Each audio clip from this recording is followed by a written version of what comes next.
Within File Explorer here, let's go ahead and right click on an open space and click New, and let us select folder here. Let's go ahead and create a new folder. Let's call this one zipped files. Let us now double click and go into it. Now I do have some files already selected that I want to compress to a zip file, so let us go ahead and paste them in here.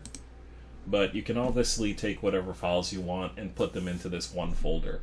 Now, all you have to do is select all the files here. We have 5 of them, so there's multiple ways that you can do it. You can either left click on an open space within the folder, and taking your mouse, you just drag it over to select all of them. That's one way to do it. You can also go ahead and, on an open space within the folder, click Control A on your keyboard, and that gives you the option to select all of them.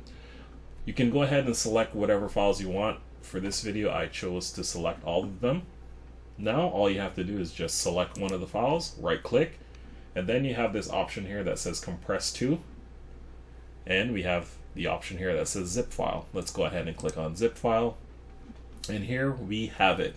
Now all you have to do is just give this a name. Let us go ahead and call it zipped files. Click enter, and now once we double click on it, we will find all of the files here, and it behaves just like a zip file. You see here you do have the option to extract all the files.